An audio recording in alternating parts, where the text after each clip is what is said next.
দর্শক, নাটোরিয়ান টাইমসে আপনাদেরকে স্বাগতম। মানবতা বিরোধী অপরাধে পৃথক ৩ মামলায় গ্রেফতার দেখানো ১৫ সেনা কর্মকর্তাকে কোন কারাগারে রাখা হবে তা কারা কর্তৃপক্ষ ঠিক করবে বলে জানিয়েছে chief prosecutor advocate Tajul Islam. বুধবার সকালে ১৫ সেনা কর্মকর্তাকে গ্রেফতার দেখিয়ে কারাগারে পাঠানোর নির্দেশ দেন আন্তর্জাতিক অপরাধ ট্রাইব্যুনাল ১-এর চেয়ারম্যান বিচারপতি মোহাম্মদ গোলাম মুর্তুজা মজুমদারের নেতৃত্বাধীন ৩ সদস্যের বিচারিক প্যানেল।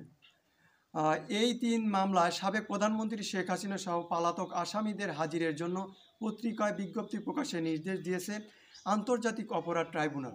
একই সঙ্গে মামলার পরবর্তী শুনানির জন্য আগামী ২০ নভেম্বরের দিন ধার্য করা হয়েছে। এর আগে গত ১১ অক্টোবর সেনা সদরে এক ব্রিফিংয়ে জানানো হয়, আন্তর্জাতিক অপরাধ ট্রাইব্যুনালের চার্জশিটে নাম আসা সেনা কর্মকর্তাদের মধ্যে ১৫ জনকে হেফাজতে নেওয়া হয়েছে। পরের দিন ঢাকা সেনানিবাসের একটি ভবনকে সাময়িকভাবে কারাগার ঘোষণা করে সরকার। ১২ অক্টোবরে এ বিষয়ে প্রজ্ঞাপন জারি হলেও স্বরাষ্ট্র মন্ত্রণালয়ের কারা এক শাখা থেকে প্রজ্ঞাপনের কথা জানানো হয়। গুম ও খুনের মামলায় সাবেক প্রধানমন্ত্রী শেখ হাসিনা সহ ৩০ জনের বিরুদ্ধে গেল ৮ অক্টোবর গ্রেফতারি পরোয়ানা জারি করেন আন্তর্জাতিক অপরাধ ট্রাইব্যুনাল। ২১ অক্টোবরের মধ্যে তাদের গ্রেফতার করে ২২ অক্টোবর ট্রাইব্যুনালে হাজির করতে সংশ্লিষ্ট কর্তৃপক্ষকে বলা হয়েছিল।